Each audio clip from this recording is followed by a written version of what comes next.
"Get out, Marcus. You're embarrassing yourself. You're embarrassing all of us." My father's voice echoed through the room, cracking with a venom I'd heard many times, but never directed at me with such disdain. He stood rigidly by the dinner table, his fingers stabbing toward the front door like a blade cutting through my self-respect. Beside him, my mother stood stone-faced, arms folded tightly. Her silence confirmed everything he was saying. There was no hesitation, no doubt, just cold rejection. "My name is Marcus, and if you're listening to this, you probably know what it feels like to have the people who are supposed to love you turn their backs on you when you need them most." It had been just another family dinner, a routine visit I made every few months, hoping the gaps in between would somehow erase the strain of our relationship. I'd walked in with news, real news, that should have made them proud. But pride, I'd learned, was something my parents reserved only for things that fit their narrow definition of success. I sat down, still dressed in casual jeans and my favorite sneakers, comfortable enough to be me. The meal was ordinary, conversation sparse, until I mentioned the venture I'd recently invested in, a promising technology startup that was already turning a profit. "You mean you're still messing around with that internet nonsense?" my father sneered, cutting a piece of steak with unnecessary force. "Actually, Dad," I said, keeping my voice steady, "it's pretty serious. We just closed a significant funding round." "Funding round?" my mother scoffed. "You dropped out of college? Who on earth would trust you with money?" I felt heat rise in my chest, but I pushed it down. "Plenty of investors believe in me." "Belief," my father mocked. "You don't even believe in yourself. You're just pretending to be successful. You'll come back crawling like you always do." His words stung more deeply than I'd expected. The living room we sat in, with walls I'd helped paint, suddenly felt cold. I looked at the pictures, family memories I was barely a part of, and realized something profound: I'd never belong here, not as I was. I stood quietly, sliding my chair back under the table. Picking up my keys and wallet, I met their gaze calmly and said only, "All right." They laughed quietly, convinced I'd be back defeated, but they didn't know the truth. The dropout they'd just mocked had recently finalized an $8 million deal and owned majority shares in a startup valued at $200 million. Their scorn had freed me in a way their approval never could. I walked out into the crisp night air, my pulse calm, my mind clear. Their words no longer had the power to wound me. They'd just unknowingly cut their own lifeline. 3 weeks passed, and suddenly my phone began lighting up with calls from blocked numbers. Voicemails began piling up, each more frantic than the last. Apparently, their secure retirement investment had imploded. The bank froze their accounts, and foreclosure notices were knocking on their door. But just because someone knocks doesn't mean you have to answer. I sat on the balcony of my beachside condo, watching the sunrise, coffee warm in my hand, as yet another voicemail notification popped up on my screen. My mother's voice wavered in a message. "Marcus, sweetheart, we need to talk. It's urgent. Please call us." I didn't. Instead, I enjoyed my morning in peace, reviewed new investment offers from prestigious venture capital firms, and spent afternoons planning a new property purchase in Miami. Life was quiet without their drama, finally peaceful. But silence didn't last. A few days later, I got a call from my building's security desk. "Mr. Marcus, your parents are downstairs. Should I send them up?" I considered for a moment, then replied calmly, "Please let them know I'm unavailable and remind them that the building doesn't allow unapproved guests." 10 minutes later, I pulled up the security footage. My father paced nervously, my mother wiping tears she had no right to cry. They were confronted with the stark reality of the life I'd built, the life they'd never believed in. That evening, my phone buzzed again. This time, it was my father. The message was short. "Marcus, things are bad. A small loan, please, just until we get back on our feet." I stared at the screen, knowing exactly how to reply. 3 simple words appeared. "Thought I embarrassed you." The message was read instantly, but no reply followed. Their silence spoke volumes they'd refused to acknowledge when they cast me out. Days of quiet stretched into an uneasy truce, broken by another call, this one from my sister Julia. We hadn't spoken in months, not since she laughed along with them at my pointless internet job. "Marcus." Her voice was uncharacteristically gentle. "Dad's health is deteriorating. Mom hasn't eaten in days. They regret everything, they really do." I didn't respond immediately. "Julia," I said finally, my voice calm but firm. "Do you really think they'd care if they weren't desperate?" She didn't answer because we both knew they wouldn't. They didn't miss me, they missed the comfortable safety net I'd always provided. Later that night, I drafted an email, short, clear, and professional. "You both decided that I wasn't worth your respect or love. You mocked the life I've built without you, a life you said I'd never have. I'm sorry you're struggling, but this is the reality you created. I won't fund comfort for those who chose cruelty when kindness was free. I wish you healing from afar."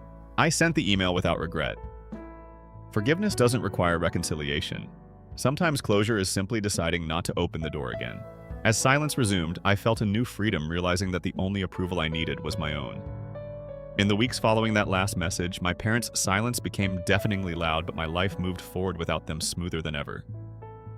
Each morning, I woke to the soft crash of ocean waves outside my condo, the scent of salt air reminding me of freedom I'd fought hard to earn. It was strange. Years of longing for their approval, desperate to fit their mold, had left a persistent emptiness. Now, without their shadow over me, I felt whole for the first time. Days were filled with strategic meetings, investment pitches, and mentoring young entrepreneurs who, like me, had taken paths less traveled. Life was not only manageable, it was thriving. Yet as much as I enjoyed the independence, a small, stubborn part of me wondered if the silence from my parents meant acceptance or if they'd simply grown too proud to continue begging. One afternoon, while reviewing blueprints for my newest real estate acquisition, a call interrupted my concentration. It was Julia again, her number now familiar on my screen. I hesitated before answering, knowing it wouldn't be casual small talk. Julia and I had never shared deep conversations. Our bond had been superficial, at best tied loosely by the same blood and parents who saw one of us as golden and the other expendable. "Marcus, please don't hang up," she began quickly, as if sensing my hesitation. "I wasn't going to," I responded calmly, surprised by my own sincerity. She paused, uncertain, then spoke carefully. "I know what they did was unforgivable, but they're genuinely in trouble, Marcus. I think they're finally realizing the magnitude of their mistakes." "Are they?" I asked, plainly not masking my doubt. "Or is this just about needing money and convenience again?" Julia sighed, and for once her voice lost the confident arrogance she'd inherited from our parents. "They are desperate, Marcus. Dad had a panic attack last night. Mom doesn't even leave her bed anymore. I know they were harsh, but maybe..." Her voice trailed off, hoping I'd complete the thought. But I didn't. The pause stretched into silence, heavy and uncomfortable. "Marcus?" She finally broke in softly. "They're stubborn, prideful people. Maybe they'll never truly admit their wrongs openly, but they're hurting. You're still their son, aren't you?" The question cut deeper than expected, resurfacing old wounds I believed had healed. For years I'd been their son, only when convenient, only when they needed something. My response was calm, yet resolute. "Biology doesn't guarantee family, Julia. You know that." Her silence told me I'd hit a nerve. "I understand your pain," she said, eventually, softer now, her tone almost pleading. "I don't think you do," I replied, feeling no bitterness, just the blunt honesty I'd avoided for too long. "You were never treated like a mistake. You never had your dreams mocked in front of relatives. You never had doors slammed in your face, then reopened only when they saw something valuable inside." Julia inhaled sharply, absorbing the truth of my words. For a moment, I almost regretted the harshness, but the truth needed speaking. She quietly responded, "You're right, Marcus, but people can change." "Can they?" I asked thoughtfully. Because their latest message to me wasn't "we're sorry," it was "send money." And that's exactly the problem. After ending the call with Julia, I sat alone for a while, watching the waves crash rhythmically against the shore. The conversation had reopened old feelings, but surprisingly, it didn't devastate me. Instead, clarity returned stronger than ever. Their crisis wasn't mine to solve. Their pride and mistakes weren't my responsibility to fix. Peace returned quickly, replaced only by renewed focus. But just when I thought things had settled back into comfortable silence, my email buzzed, signaling a message from an address I hadn't expected to see again. It was from my father, his subject line simply, "A necessary conversation." Intrigued, I opened it, preparing myself for another cold request. Instead, I found a carefully written note devoid of the usual bitterness. "Marcus," it began, "I realize we've made mistakes, significant ones. Your mother and I have been discussing things, trying to understand how we got here. We're not young anymore, and pride hasn't served us well. You've built something impressive on your own terms, and we never gave you credit. We're not asking for pity, just conversation. If you'd agree to meet, please let us know. If not, we understand." The email stunned me. It wasn't an outright apology, but it was as close as they'd ever come. I reread it several times, analyzing each line for hidden motives, half expecting the old trap to reappear. Yet the sincerity seemed genuine. Still, caution prevailed. I typed a reply slowly, each word deliberate. "I'm open to a conversation, nothing more. We can meet at a neutral place. I'll let you know when and where." My heart pounded as I hit send, not from fear, but from the weight of finally confronting the ghosts of my past head-on. Later that evening, I scheduled a meeting at a small upscale cafe downtown, a neutral place where we could speak without emotional baggage. This wasn't about reconciliation yet, but about finally establishing boundaries and respect. The morning of the meeting, I dressed deliberately confident but casual, symbolizing clearly the life I'd chosen without apology. When I arrived, they were already seated, looking smaller, more fragile than I'd remembered. My father rose slowly, extending a hesitant hand. I shook it firmly, meeting his eyes directly. My mother offered a reserved smile, uncertain but genuine. "Marcus?" My father began, voice softer, less authoritative. "Thank you for agreeing to this. We know it's overdue." "It is," I agreed calmly, taking my seat. "But I'm here, so let's talk openly." My mother's eyes flickered nervously, her fingers twisting anxiously. Finally, she spoke. "We were wrong, Marcus. It took losing everything to see how unfair we've been. It's not easy for us to say." The sincerity in her voice struck me unexpected but welcome. My father added quietly, "We've spent too long caught up in appearances, pride, and tradition. We couldn't understand your path because it didn't fit our expectations. But your success speaks for itself." I listened carefully, feeling the tension ease slightly. They weren't perfect words, but they felt real. Yet I knew one conversation wouldn't erase years of hurt. "Acknowledgement is important," I began carefully, "but trust will take time. I appreciate this truly, but rebuilding isn't immediate." They nodded, understanding and accepting my terms. For the first time, there were no demands, no conditions, only the beginnings of genuine communication. When we parted ways, I felt something unexpected: hope. Not for the family I'd lost, but perhaps for the family we might become. As I returned home, overlooking my ocean view once again, I realized the greatest revenge wasn't wealth or success, it was choosing how to respond. I'd chosen openness, not because they'd earned it, but because I deserved peace. And finally, it was mine.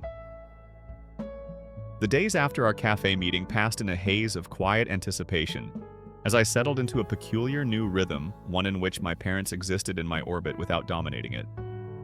I returned home each evening to the familiar hush of my Ocean View condo, yet now the silence carried a tentative possibility rather than the weight of abandonment. My inbox, once free of their messages, began trickling with cautious check-ins: "Hope you're well. Wanted to share this article, thinking of you. No demands, just gentle reaches." I read each one, felt the flutter of old instincts, longing to respond, then reminded myself of the boundaries I'd set. Trust must be earned, not assumed, and I wasn't about to collapse under the tide of guilt they'd once inflicted on me.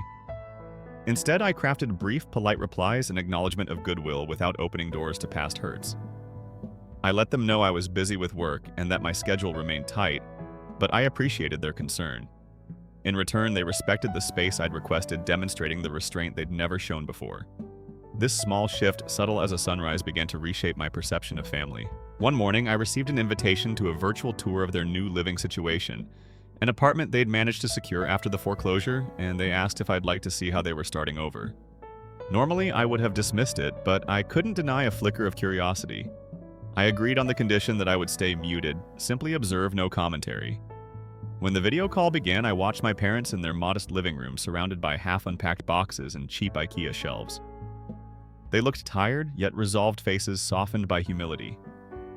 My father showed me the kitchenette he'd installed himself and spoke of hiring a small legal advisor to untangle the mess I'd had to bail them out of. My mother pointed to a folding table where she'd started painting again, something she'd loved as a child before she married my father and forgot her own passions. I felt the swell of compassion, not for them as parents, but for two fellow humans grappling with mistakes. Still, I stayed silent, a witness rather than a participant. After the tour, I offered a simple encouragement: "Keep building. I'm proud of your resilience." The words felt almost foreign coming from me, but so necessary to say. They responded with relief and gratitude, and I sensed the first genuine cracks in their old armor of denial. Over the next weeks, our virtual exchanges became a routine but healthy cadence. Occasional updates, milestones, celebrated small moments shared without expectation. And in this measured space, I discovered something unexpected: a subtle healing in my own heart. Without the pressure of living up to their standards or the sting of sudden rejection, I was free to redefine my family ties on my own terms. Meanwhile, my professional world continued to bloom. I closed a deal that launched a new accelerator for women-led tech startups, paid off the final mortgage on my Miami property, and expanded my scholarship fund.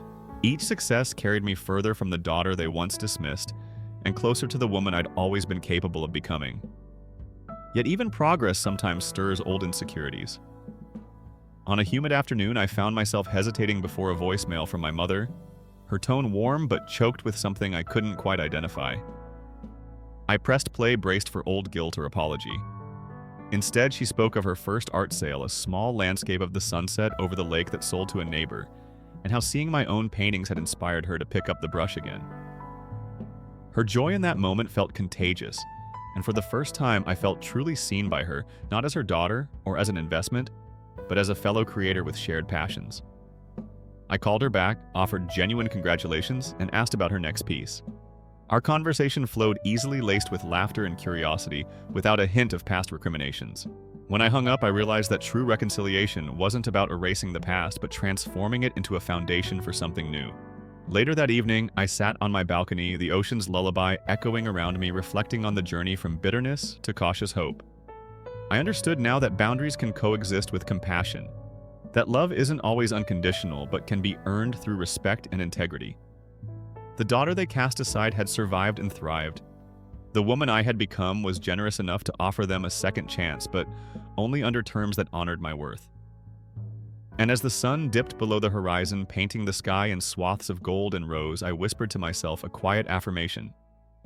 Family is not just given by blood, but built through trust, respect, and the courage to redefine what home truly means. Just as I began to believe that trust could be rebuilt, fate delivered its final reckoning. My parents emailed me excitement, practically buzzing through their words about a local art fair showcasing community talent, my mother's first public exhibit since we'd reconnected. They asked if I'd attend to show my support. It felt genuine, no mention of money, no begging for a loan, just a simple request to be there for her big moment. My heart swelled at the thought of seeing her proud again, but caution held me back. I agreed on one condition: we would meet at the fair's opening hour among strangers, not in private. It was a neutral ground that honored her achievement while protecting the space I'd reclaimed. The morning of the fair, I parked across the street, watched people milling around white tents with colorful prints and sculptures. My mother's booth was easy to spot, a soft watercolor of the ocean at dawn, its pastel hues almost glowing under the pale spring sun. She hadn't told me she'd named it Second Tide, a metaphor for fresh starts that made my chest tighten. As I approached, I saw her eyes light up. My father lingered a few yards behind, looking nervous but hopeful. I greeted them both with genuine warmth, no stiffness, no expectations, just acknowledgement of a milestone we'd never have shared before. We walked together between booths, my mother explaining her process, how painting gave her solace during those dark months after foreclosure, how each brushstroke was a step toward forgiveness of herself, of me, of unfinished family ties. My father listened quietly occasionally, reaching out to steady her elbow as she balanced a palette. It was a portrait of humility I'd never seen in them before, and I felt proud. Proud of her art, proud of my restraint, proud that I'd set the terms that made this moment possible. Then came the test. A neighbor, enthusiastic and unaware of our history, approached them, pointing at me. "Your son must be so proud," she said cheerily. My mother beamed, but my father's face tightened. "He's something else," he murmured under his breath, but loud enough for me to hear. The words reminded me of the old snide judgments I'd endured. I paused, unsure how to respond without derailing the fragile peace. Before I could react, my father added, "If only we'd supported him when he needed us." His voice wavered between regret and resentment, as if he'd confessed aloud a truth that terrified him. I took a breath, steadied myself, and said softly, "Now is when I need you, right here, right now." The neighbor smiled, nodded, and moved on, leaving us in a hush that felt charged. That evening, after the fair closed, my parents walked me to my car. The air was cool, laced with salt from the nearby bay. My mother reached out, touched my arm, and said, "Thank you for coming. It meant the world." My father, eyes downcast, added, "I'm sorry for doubting you all those years. I can't undo it, but I want you to know I see you now." I closed my eyes, feeling the weight of decades lift just a fraction. "I saw you too," I replied. "I saw the parents who raised me even when I turned out different than you planned. But forgiveness isn't a one-way street, it's earned every day." They nodded, tears glistening. I offered them a small, genuine smile. Let's keep earning it. As I drove home under a sky streaked with twilight, I reflected on how far we'd come. The showdown I'd feared never came. Instead, we navigated discomfort with honesty, each of us meeting halfway on unsteady footing.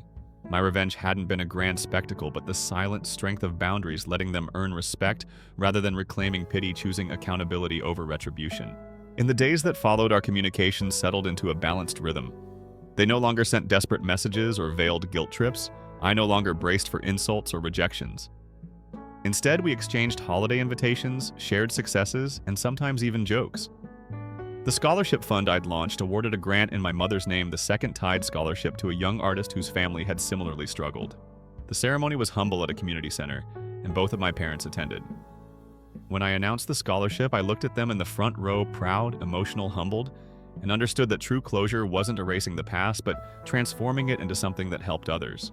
That night, alone on my balcony, I raised a glass of water to the rising moon. I whispered a quiet toast to boundaries that heal, to forgiveness that honors our worth, and to the tides that carry us forward stronger than before. The weeks after the community scholarship ceremony unfolded like a delicate dance, each move testing whether the fragile bridge we'd built could bear weight without collapsing. My parents reached out less frequently, but their messages carried undertones of old expectations. Requests to visit my beach house, offers to help with dinner parties, even hints that they'd like me to sponsor their art fair booth next season. At first, I felt a flicker of irritation, reminders of the daughter they once treated as invisible. But I reminded myself that boundaries were built through consistent, fair reinforcement. When my mother texted, "Can we stay at your place while ours is under renovation?" I paused, then replied gently that my home was set up for my pace of life and that I'd be happy to host them at a local Airbnb on me so they wouldn't lose momentum rebuilding their new life. The invitation was sincere, practical, and kept my sanctuary intact. When my father wrote, "Let us contribute to your next fundraiser," I sent an email outlining sponsorship tiers complete with benefits deadlines and required deliverables, an unmistakable signal that support was welcome only when exchanged with respect and professionalism.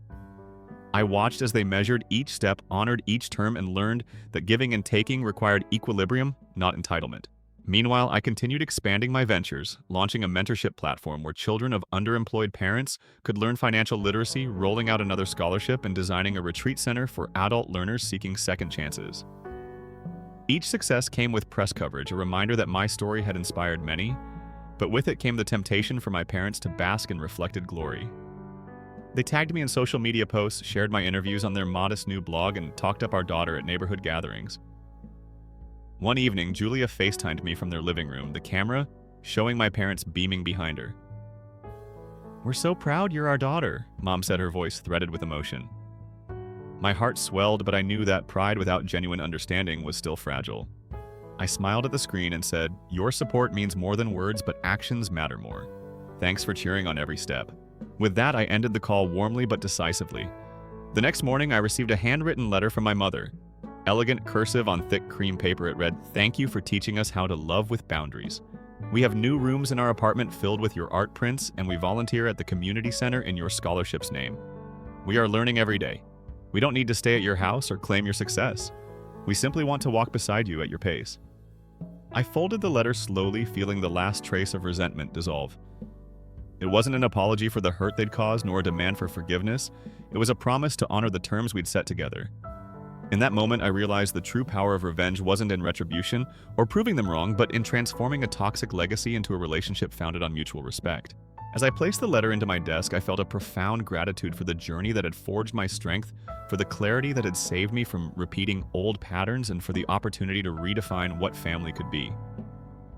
The peaceful hum of my new life resumed, punctuated only by the surf outside and the quiet confidence that wherever our paths led, they would be walked with integrity, choice, and grace. The months that followed felt less like chapters closing and more like new seasons unfolding, each bringing fresh growth on the foundation of boundaries we'd painstakingly laid. My parents' presence in my life settled into a harmonious rhythm where respect underpinned every interaction and love was measured in deeds rather than demands. Instead of unsolicited calls for help or veiled criticisms, their messages now arrived as thoughtful notes, invitations to speak at a local entrepreneurship seminar, photos of my mother's latest watercolor titled Ebb and Flow, snapshots of my father, volunteering at the community center where my scholarship fund held workshops on financial empowerment. I responded with genuine excitement, sharing my schedule so we could coordinate appearances and discussing collaborative ideas that honored our separate strengths. The woman I had been, the one who fled their judgment and built an empire in silence, felt replaced by someone more generous, someone who had learned that forgiveness and empowerment are twin forces that lift everyone involved.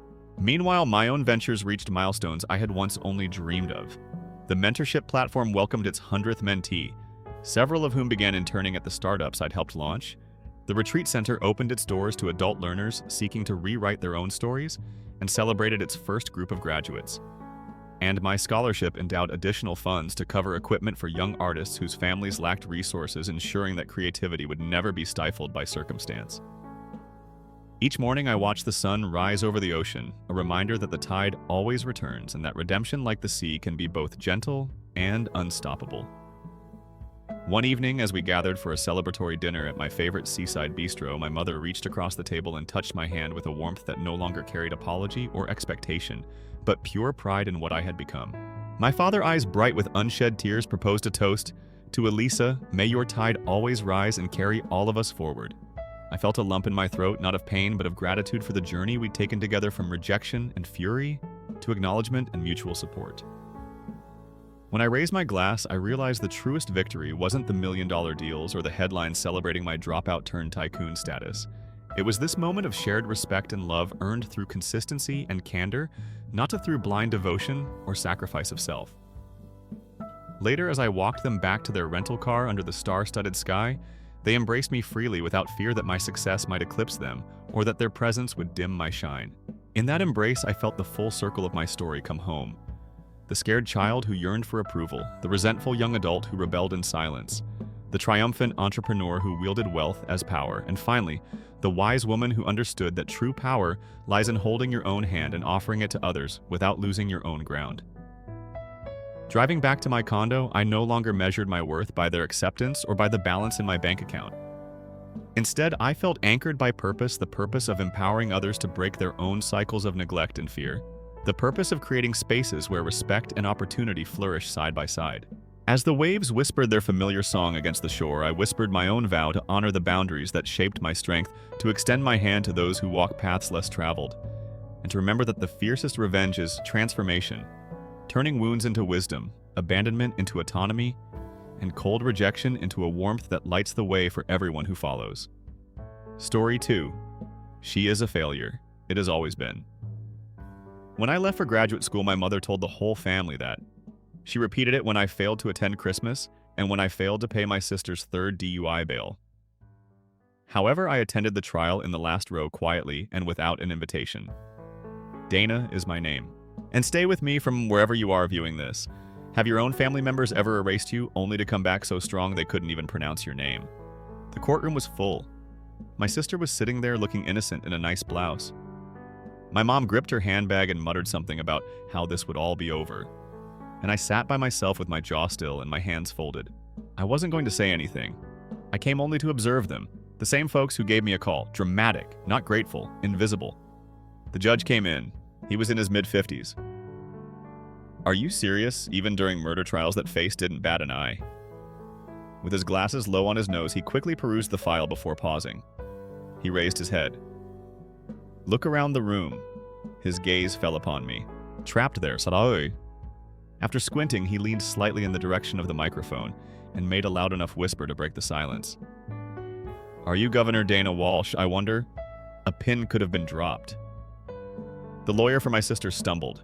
The clerk in the courtroom dropped his pen. The bailiff even turned. However, my mom. She turned pale. I didn't get up. I didn't grin. I simply nodded while glancing at the judge. Once. He instantly straightened his posture. We're finished here, he declared. This case is no longer being handled the way your family had hoped because the most powerful person in the room was the daughter they called a failure, the one they never invited, never encouraged, and never respected. Their silence was no longer passive. Fear was the cause. The courtroom atmosphere shifted, sharp electric like everyone had just realized. They were standing too close to lightning. The judge cleared his throat. He addressed the room with new weight in his voice.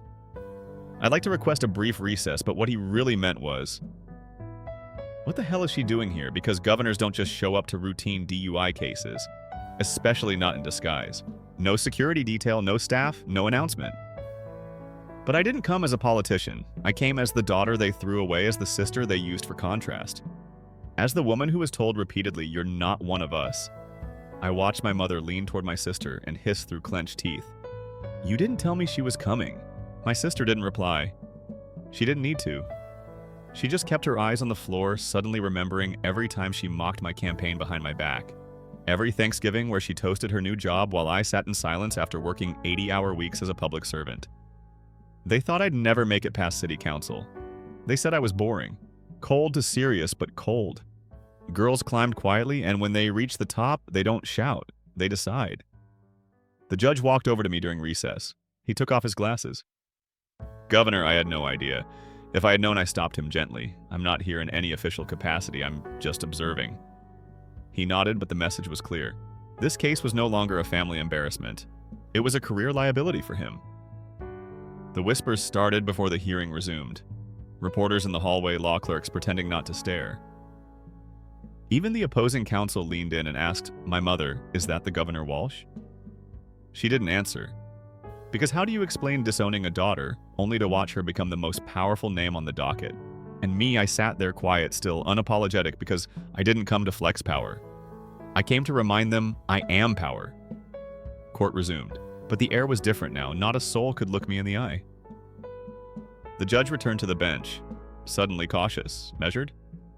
He read through the file like it had just turned radioactive. My sister sat up straighter, her lawyer whispering furiously beside her. My mother still frozen, still pale, still clutching that purse like it held an explanation. Because here's what no one tells you. When a woman rises in silence, the people who mocked her have no script for the moment. She turns back around. They were still trapped in a story where I was the family disappointment. The one who wasn't pretty enough, social enough, obedient enough. The girl who read too much and smiled too little, the one who left home and never looked back. But I didn't leave empty-handed. I took every wound, every insult. Every time they said I wasn't enough. And I turned it into policy. I turned it into power. While they threw parties for my sister's failed business ventures, I sat in war rooms fixing the healthcare system while they gossiped about how I couldn't keep a man. I rebuilt housing programs that kept thousands of families off the street. And now here I was, their failure in a tailored Navy suit, with the entire room standing still in my presence. The judge finally looked up. "This case is being reassigned effective immediately. I will not be proceeding further." Conflict of interest. Translation. He didn't want the fallout. He knew this wasn't just another DUI hearing anymore. It was now attached to my name. My sister's mouth opened. Finally. "Dana, please." I turned to her, slowly. "Now you remember my name, quiet?" Because that's what guilt sounds like when it finally recognizes the person it tried to erase. I stood. I didn't storm out. I didn't gloat. I just turned to the bailiff and said, "I'm done observing," and walked straight down the aisle, every pair of eyes following me, including the ones that once looked away when I needed them most. Because when you spend a lifetime underestimated, you don't have to slam the door when you leave. You become the building outside the courtroom. The press was waiting. They didn't know why I was there, not quite yet. But someone had tipped them off that Governor Dana Walsh had been seen at a misdemeanor DUI trial. Microphones, flashes, a tornado of inquiries. "Are you involved in this case, Governor Walsh? Does the defendant have a personal connection? Are you able to verify whether the defendant is your sister?" I did not recoil, flee, or conceal myself.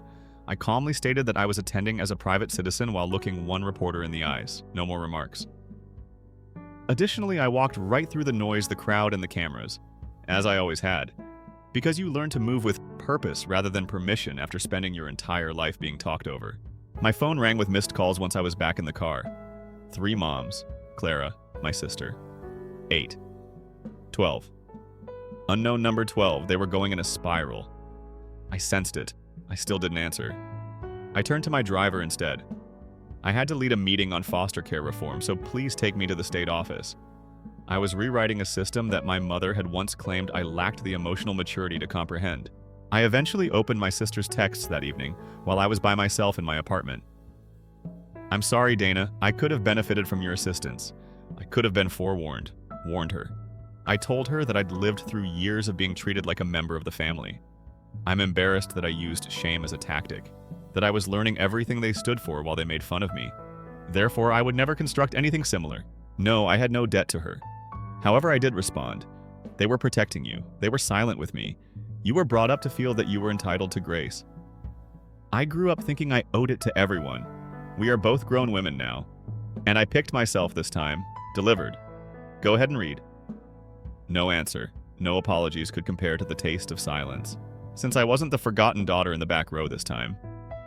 The headline was about me, the one who began writing her own story after outgrowing theirs. Every feed had headlines the following morning. Sister's trial is attended by Governor Dana Walsh. Family drama at the bench is shaken by the legal system.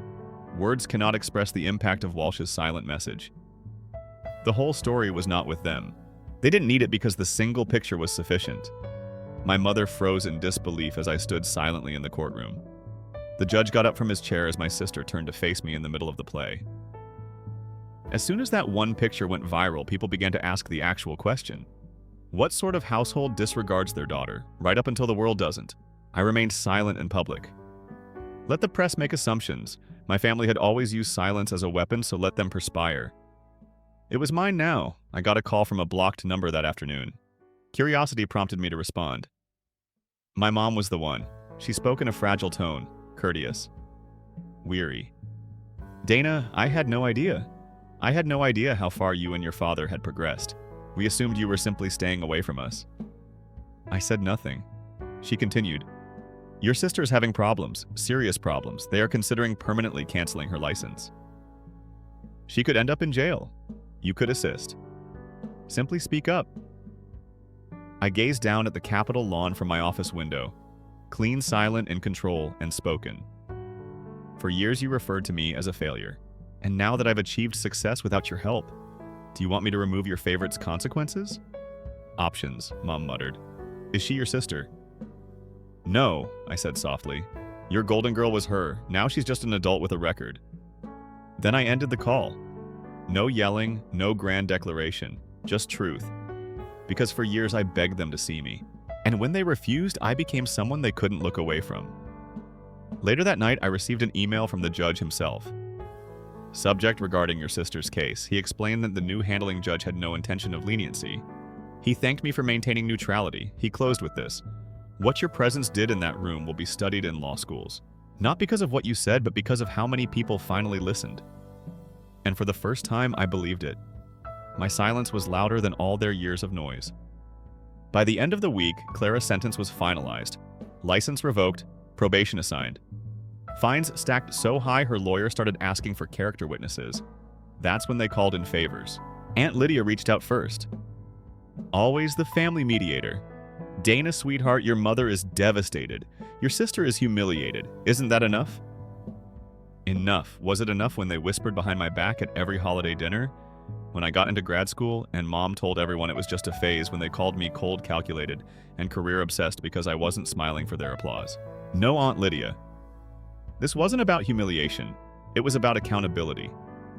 Clara didn't just have a drinking problem. She had an entitlement problem fueled by a family who never held her to the same standard. They buried me beneath. Now that standard had a name, a title, and power that didn't beg for validation. That night, I sat with my chief of staff reviewing policy brief. Midway through, she looked at me and said, "Governor, are you okay?" I paused because yes, I was okay. In my life for the first time, I wasn't fighting to be seen. I was watching the same people who told me I'd never be anything suddenly whisper my name with caution. I closed my laptop and answered, "I'm more than okay. I am at liberty." And I meant it, because freedom wasn't the power I gained from being governor. It was the moment I realized I never had to go back to beg for love from people who only valued control. My sister was learning. Having a last name no longer shields you from repercussions. That the person they dismissed for being quiet ended up signing the laws. I never heard from that courtroom again. However, the state legislature did, and they asked me to give a speech about moral leadership. And the picture of me at the trial, which is now framed in my office, serves as a reminder that I didn't simply die despite their best efforts to bury me. I shook the ground under them. I hosted a policy summit in Washington, D.C. a month later. In the Capitol's East Hall, senators, governors, federal judges, and even foreign observers convened. Because the story I was carrying didn't require a script, I stood at the podium, immaculate and untarnished by Navy notes. I discussed accountability, systemic privilege, and the fact that consequences are impartial. However people do. Although I didn't mention names, people who had read the headlines were aware of who I was referring to, as were those who hadn't. I then shook hands, posed for pictures, and mixed politely until I was stopped from behind by a quiet voice. I turned to Governor Walsh. The man from Clara's trial, Judge Levinson, was there. He held out his hand. "Could you tell me what you did that day?" You remained silent. "You still managed to teach us all something, though." I grinned. "Silence is a language," I said. "All you need to do is determine who should be able to comprehend it." After he laughed, nodded, and left, I stood there, allowing the gravity of the situation to sink into my bones. Because I would have done anything to have my family applaud me now, years ago. I didn't require cheers. I was at peace. Then an unforeseen event occurred. I was given a note by the summit organizer. "Downstairs, someone is waiting." It's personal, they say. Though I already knew, I arched an eyebrow. I strolled past columns of marble into the golden twilight. There she was, Clara. No cosmetics. For once, hair drew back. No show. With caution, she moved forward while holding a manila envelope. "I'm not begging here. I wanted to express my gratitude for keeping me intact. Everything could have been destroyed by you." I cocked my head. "That's what you were already doing." She cast her gaze downward. "I'm receiving assistance. I'm making an effort."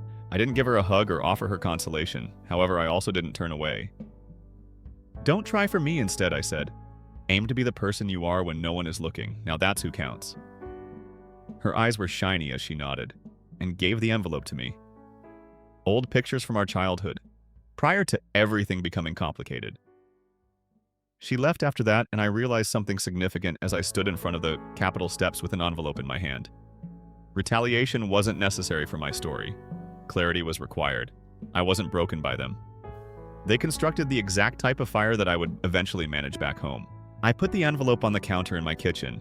Didn't open it right away. As if it might still bite, I just watched it. I drank chamomile tea while sitting by the window that evening. No headlines, no cameras, no guards. Only me. At last I opened it. There were time-stamped moments within. As children, Clara and I.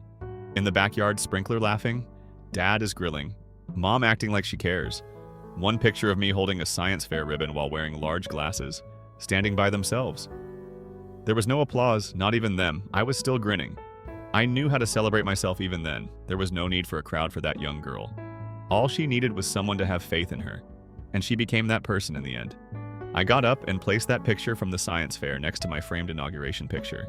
I'm being stared at by two girls, one that is not visible, unquestionable, and me both. I blocked a call from my mother the following morning after declining it. Not because I was angry. However, healing isn't about getting even. It's about deciding who can still access your work. It wasn't my job to fix Clara's story, and I wasn't punished for keeping quiet. The woman they called cold created housing for the homeless, so it was a matter of closure. Children were shielded from abuse by laws written by the girl they called dramatic. The daughter who was labeled a failure rose to prominence. Now the country turned to crisis. I was expelled from the family. As a result, I made history. Not with a crown or a screen, but with quiet, concentrated strength and a reminder to all the daughters who have been forgotten. Their seat at the table is not necessary for you. You construct the room when the time comes. Story 3. The call came on an ordinary Wednesday afternoon, just as I was setting my coffee mug down and settling into my worn-out desk chair. The number was unfamiliar, flashing urgently across my phone screen. Something in my gut twisted even before I answered. "Hello, is this Emily Carter?" The voice on the other end asked. "Yes," I replied cautiously. "This is Charles from Liberty National Bank. We're calling regarding your overdue mortgage balance of $523,000. We've sent several notices, but the word's blurred." Mortgage $523,000. I didn't own a house. I didn't even own a new car. "You must have the wrong person," I said, my voice shaking despite my efforts to sound calm. "Ma'am, the documents we have show your full name, date of birth, and social security number. You are listed as the primary borrower on the loan taken out 3 years ago." 3 years ago, my heart dropped. That was around the time Jessica, my younger sister, had been talking about wanting a bigger house when she couldn't afford. I sat frozen, the hum of my computer fan filling the silence. My mind raced, flipping through memories. I didn't even know I was starring Jessica. Flashing Pinterest boards of family dinners, my parents gushing about how Jessica deserves the best. How we all pitch in for family, but pitch in like this. After hanging up with the bank promising to look into it when I could barely breathe, I pressed my palms to my eyes hard. My small one-bedroom apartment around me suddenly felt like it was caving in. There had to be a mistake. There had to be. I rifled through my drawers, pulling out every old document I had, praying I would find some clue that proved it wasn't me. But deep down, the icy grip of betrayal had already begun to wrap around my ribs. Because if it wasn't a mistake, there was only one explanation. I thought about how my parents always called me the responsible one. The one who didn't need help, who wouldn't make a fuss. Meanwhile, Jessica flitted from one bad decision to another, cushioned by Mom's whispered excuses and Dad's tired sighs. It had always been that way. I was the background character in my own family, useful, dependable, invisible. I pressed my forehead against the cool wood of my desk. Tears burned the back of my eyes, but I refused to let them fall. Not quite yet. This wasn't just about money, it was about trust, about being treated like my future. My life was something they could casually sign away without even a warning. My phone buzzed again, this time a text from my mother. "Hey, sweetheart. Hope you're having a good week. Family dinner. Sunday family dinner." Like everything was normal, like my name wasn't tied to half $1 million of debt. I didn't sign for the taste in my mouth. Turned bitter. I typed back sure, and hit send. Because before anything else, before accusations or screaming matches, I needed to know the whole truth. And when I found it, I would decide exactly how loud or how silent my response would be, and something deep inside me promised. This time, I wouldn't stay invisible. The next morning, after a sleepless night of staring at the cracks in my ceiling, I sat hunched over the kitchen table, a steaming cup of untouched coffee beside me. My laptop was open, tabs multiplying like weeds. Mortgage fraud, forged signatures, legal advice, blogs, warning signs of identity theft, but none of it prepared me for what I was about to see. I called the bank again, requesting a copy of the mortgage documents. The woman on the line was polite, almost mechanical, as she emailed them over within minutes. When the PDF opened, my breath caught in my throat. It was there, page after page filled with my name, my information, and my signature. Except it wasn't mine. It looked close enough that someone who didn't know better might not notice. But I knew every curve of my real signature, every little tremble in my hand. This one was too perfect, too rehearsed. It felt like staring into a cracked mirror. I zoomed in, studying the slanted loops, the heavy tail on the Y in Emily, the way Carter was spelled just a little too neatly. My hands started to tremble.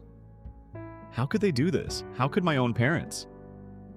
The floor seemed to shift under me. I grabbed the edge of the table, grounding myself. I kept flipping through the pages, heart pounding harder with every line, every loan term, every initial scribbled on the margins, every signature. It was like watching someone rob me in slow motion. And the worst part was they hadn't even thought I deserved to be warned. I thought about every family holiday where Jessica was treated like royalty and I was expected to smile and clap from the sidelines every time I picked up the check. Because you're doing better right now, sweetheart. Doing better until now. My tiny kitchen's walls felt like they were getting closer together. I let the storm swirl inside of me as I closed my eyes. Don't cry. Not quite yet. Just a hollow ache that grows. It was not a loud betrayal. There was no yelling or slamming of doors. Sharp as a scalpel gliding beneath the flesh, it was silent. I began to collect all the paper that connected me to them financially. Evidence included old credit reports, bank statements, and even birthday cards in which they made jokes about the accountable daughter. I knew I had to protect myself, but I wasn't sure what I would do with it exactly yet. Memories like a cruel movie reel flashed behind my eyes as the hours passed slowly. After failing out of college, Jessica flaunts her new vehicle. "You're the strong one," Mom says. When I graduated without anyone attending the ceremony, I just needed a little extra dad to give me a dog pat on the head. When Jessica fell, they had always expected me to be the one to take the fall. They hadn't even bothered to ask this time. They simply assumed I wouldn't fight back and sign my future away. By nightfall, a tidy stack of papers rested on the kitchen table, a silent pledge to myself. The girl who used to go above and beyond to be the good daughter was no longer there. Although I was unsure of my exact identity, I was certain that I would not remain silent indefinitely. Sunday arrived far too quickly. Standing in front of my parents' home where I was raised, I gazed at the door as if it were the entrance to a courtroom. I wanted to turn around and act as though nothing had happened, to continue being the trouble-free, invisible daughter. But there's more. The part they were unaware they had made my back tense. Once, twice I knocked. My mother was there when the door opened, beaming as if everything had gone perfectly. "Me. I'm so happy you were able to attend my love. My dear. As soon as I entered, I was immediately transported back to my 100 favorite childhood memories by the smell of pot roast and lemon cleaner. They felt empty only now. With a beer balanced on the armrest, Dad was in the living room half watching a football game. With her pricey purse strewn about carelessly next to her, Jessica was curled up on the couch, scrolling through her phone. They didn't even give me a good look. I sat down quietly, my heart thumping so loudly that I thought the walls might tremble. I waited. Allow them to settle in, let them show themselves. Like any other Sunday dinner was served. Chatter and laughter. Jessica griped about her foolish large yard's costly landscaping. Regarding the game, Dad grunted. Jessica is being showered with attention from her mother. When the plates were cleared, I finally said something. Hello, may I ask you a question? I spoke in a steady, low voice. As if I were going to inquire if they had noticed my missing scarf, 3 pairs of eyes turned to face me with mild curiosity. Does anyone know anything about a mortgage with my name on it? Quiet. A full, thick silence that made the ticking of the wall clock deafening. Jessica was the first to react. She shifted, pulling her sleeves down nervously. Mom's smile faltered. Dad coughed into his hand. I kept my expression calm, almost blank. I didn't raise my voice. I didn't accuse. I just waited. The first to break was Mom. Honey, listen. She started reaching across the table like we were discussing the weather. It's not a big deal. It's family. Jessica just needed a little help qualifying for her loan, that's all. It's not like you're actually paying anything. Not a big deal. Jessica chimed in, voice defensive. You have good credit, Em. I don't. It's not fair that you wouldn't help. It's just paperwork. Just paperwork. I leaned back in my chair, letting the words settle around me like ash. They didn't even think it was wrong. They had convinced themselves it was normal that I was the bad guy for being upset. I nodded slowly, keeping my face carefully neutral. Thanks for explaining, I said quietly. Jessica shrugged, already reaching for her phone again, as if the matter was closed. Mom beamed like she had soothed this silly little tantrum. Dad turned back to the game. None of them saw the storm brewing behind my calm eyes. They thought the old Emily was still sitting there. They didn't realize yet that the real storm would hit when they least expected it. And it would be silent until it wasn't. The drive home was a blur. Streetlights streaked across the windshield, but I barely saw them. My hands gripped the steering wheel tighter than necessary. The phantom of the tires on the pavement. The only sound in the car inside, though, it was anything but quiet. Their words spun around in my head like a cruel carousel. It's just paperwork. It's not a big deal. Family helps. Family. I thought about every sacrifice I had made. Every time I swallowed disappointment to keep the peace. Every time I picked up Jessica's mess behind the scenes, and for what? So they could handcuff me to a $523,000 debt without even a phone call. I pulled into my driveway and sat there staring at the darkened outline of my small house. For a long time, I didn't move. I let the betrayal settle deeper into my bones, burning a hole I knew would never fully heal. But I also realized something else. This was the moment they had finally freed me, not by choice, not by apology, but by stripping away every last illusion I had clung to. About who they were, about what family meant. There was nothing left to protect anymore. No love to cling to. Hoping it would fix itself. They had drawn the line. Now I would decide which side I stood on. I went inside, changed into my older sweatshirt, and opened my laptop again. This time I didn't search for advice. I searched for answers, solutions. Lawyers who specialized in mortgage fraud articles about suing family members. Steps to remove your name from a fraudulent loan. The world felt colder, sharper. But for the first time in a long time, I felt awake. I stayed up late into the night, reading, taking notes, mapping out everything. If they had expected me to roll over and cry about it, they didn't know me at all. I wasn't going to scream. I wasn't going to throw fits or demand apologies. That would never come. I was going to be smarter, quieter, deadlier. I thought about every moment they had made me feel small. Mom brushing off my college acceptance with a distracted, "That's nice, honey." Dad laughing when I told them about the promotion I earned without anyone's help. Jessica's sneering. Not everyone's perfect like you. I wasn't perfect. I had just been surviving, carrying the weight they tossed aside without a second thought. And now I would carry my own weight. And I would watch them crumble under the one they tried to pin on me. I shut down the laptop and took a seat back as the clock struck 2 in the morning. Fatigue keeping watch over me. However, it wasn't the depressing fatigue I had previously experienced. This time it was the somber silence of a decision maker. I would set myself free. I would safeguard my future. And it would be too late by the time they realized what I had done. There are some free lessons. There are some lessons that are absolutely necessary. The difference was about to be revealed to them. I woke up the following morning feeling more clear-headed than I had in years. Strangely, once betrayal was fully realized, it could sharpen rather than break the mind. I informed my boss that I needed a personal day and called in sick. She made no inquiries. A quiet finality that didn't lend itself to small talk is what I believe she heard in my voice. I started by going to a nearby coffee shop, not far from the city center. Tucked away between a florist and a bookshop, it was a quiet place where secrets could be shared without anyone paying attention. I waited for my appointment at precisely 9 in the morning while sipping a bitter black coffee at a corner table. He showed up. A friend suggested Mr. Warner, a real estate lawyer. Someone with a reputation for discretion and, when needed, brutality. He was older, more perceptive, and exuded the no-nonsense energy of someone who had witnessed too many unpleasant family conflicts to handle one more. I gave him the documents I had collected, including my credit report demonstrating the hit my score had taken, the mortgage papers with my name emblazoned on them, and the bank's letters requesting payments. Mr. Warner's brows furrowed as he systematically flipped through the stack. After he was done, he put the papers down and gave me a steady look. "I take it you know what this means?" he inquired. I gave a nod. They were dishonest. Theft of identity. In theory, it is illegal. It was simultaneously like a bomb and a punch to hear those words spoken aloud. Identity theft and fraud. Not just drama in the family, not merely a miscommunication. Offenses. I didn't get angry or cry. I simply leaned closer and asked the most important question. How can I make it better? Mr. Warner explained the plan over the course of the next 2 hours. Submit a police report. Give written notice to the bank. Formally contesting the loan. Start the process of legally removing my name.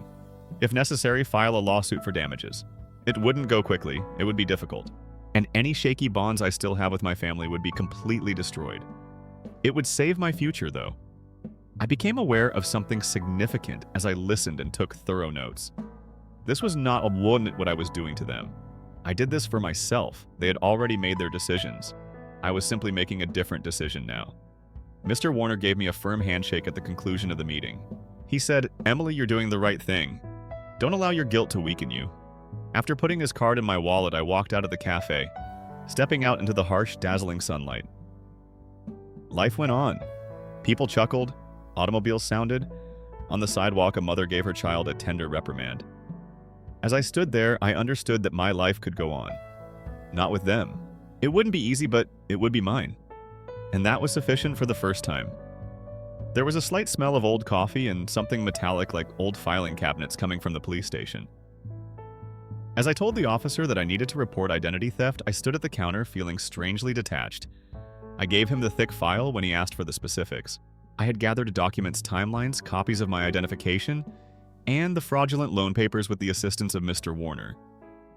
As the officer flipped through them, something flickered across his face and I saw it. Acknowledgement, incredulity, and perhaps even a tiny glimmer of rage on my part. "You sure you want to move forward with this?" he asked quietly, glancing up at me. "If I don't," I said evenly, "they'll keep taking from me." He nodded, stamped the papers, and handed me a copy of the report. It was official now. From there, the dominoes began to fall faster than I had even dared hope. I mailed the certified letter to the bank that same afternoon, attaching the police report and a formal dispute notice. I remember standing at the post office counter, the pen trembling slightly in my hand as I signed the last form. Not from fear, from the weight of finality. There would be no taking this back. The next few days passed in a tense, eerie silence. I didn't call my parents. I didn't call Jessica. I didn't warn them. Instead, I waited. 3 days later, my mother showed up unannounced at my doorstep. I watched her from the window before opening the door. She looked disheveled, furious, and beneath it all terrified. When I finally opened it, I didn't invite her inside. She launched into it without even a greeting. "How dare you involve the police?" "Do you know what you've done to this family?" I listened quietly, letting her words bounce off me like rubber bullets. "I trusted you to be understanding," she hissed. "Jessica needed help. Family sticks together." I tilted my head slightly, studying her. "No," I said softly. "Family asks. They don't steal." Her face reddened, her mouth opening and closing like a fish out of water. "You've ruined everything," she cried. I almost laughed, but I didn't. Rather, I spoke at a level tone. My words are like velvet-wrapped knives. Nothing was ruined by me. I simply quit tidying up your mess. I shut the door without saying anything more. I'd never produced a sound so strong. The latch caught with a gentle click. My heart was racing as I stood on the other side. But from release, not regret. Jessica attempted to call me after I had missed 12 calls later that evening, a series of irate, desperate voicemails. I didn't listen and erased them. In a week, the bank replied. They formally apologized for their part in the ordeal and suspended the loan while the investigation was ongoing. Even though I had taken the first correct steps, the legal process would still take months, as well as my family. At last, their world, which was based on deception and entitlement, was beginning to fall apart. I didn't need to yell. I was spared the fight. I just needed to remain motionless while the truth worked. And for some reason, it was much sweeter. During the ensuing weeks, around me, the silence grew thick. No more unexpected visits, frantic phone calls, or guilt-ridden texts from family members urging me to forget and forgive. It seemed as though I had been removed from their well-maintained picture of unity, from the family group chat, and from their holiday plans. The loneliness was oppressive at first. A part of you, the child still yearning for approval, aches when the bonds are finally broken, even if the betrayal is deep. But gradually, another thing began to grow inside of me, authentic peace. I started doing things that I had not done for years. I bought sunflowers for my kitchen table and wandered through farmers markets on Saturdays. I began going on hikes on nearby trails, inhaling the refreshing morning air and sensing the stability of the ground beneath my feet. I impulsively signed up for a pottery class. Every time I shaped something new out of the raw clay, my spirit seemed to lighten despite my clumsy hands. Rebuilding had a certain beauty to it. Piece by fragile piece, quietly without a fuss or pretension. In the background, the court case went on. I signed affidavits, answered Mr. Warner's emails, gathered loan updates, and slowed down the unwinding process. Every time I came across a formal letter bearing my name. "This is my name," Emily Parker reminded me. "I own this life. Not a present from my folks. I have no duty to my sister. Mine." Realizing that I secretly didn't want retribution was the most peculiar aspect. The way I used to believe I would. Jessica losing everything was something I didn't want to happen. I didn't want my parents to be humiliated in public.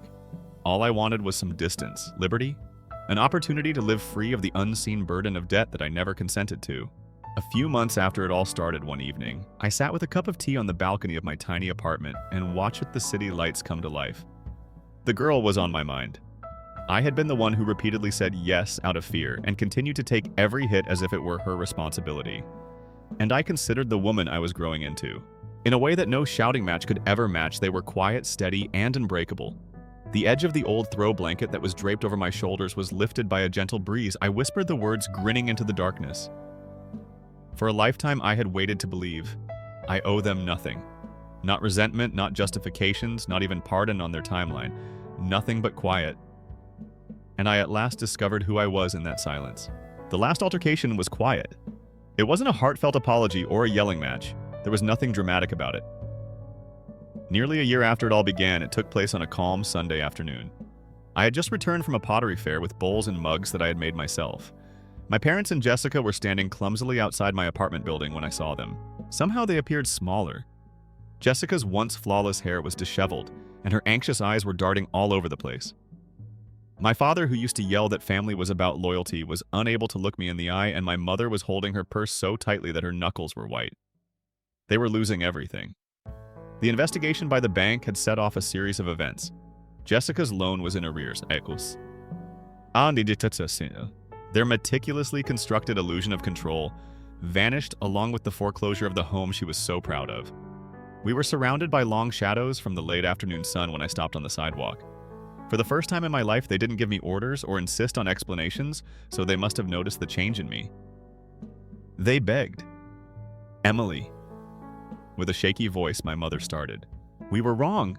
We are still family, though." Jessica moved forward, her voice desperate and thin. "I need your assistance. Only for a short time. We ask that you not abandon us." My anger had vanished from me. "Don't burn. You must strike out or cause them pain. Just a quiet, profound certainty." I slowly put my bags down and straightened up. I took a close look at each of their faces, filled with regret, fear, and the knowledge that I was no longer theirs. It wasn't because they loved me that they had come. They had come to get something from me once more, and there wouldn't be anything to take this time. I hope that one day you will understand what true family means, I said in a steady, clear voice. However, you can't demand it when it's convenient or steal it or fake it. I felt the tangible weight of my bags as I picked them up once more. I added in a low voice that I'm at last free and won't be returning. They scowled. My mother's protesting mouth opens. Tears were streaming from Jessica's eyes. I didn't wait to hear their next words, though. I turned past them and didn't turn around again. I stopped briefly as I got to the stairs leading to my apartment. My hair is being ruffled by the afternoon breeze. I muttered to myself, not to them. Sometimes the loudest thing you'll ever say is to leave. Then, putting everything that had previously broken me behind me, I ascended the stairs, one step at a time. A life that was at last exquisitely mine.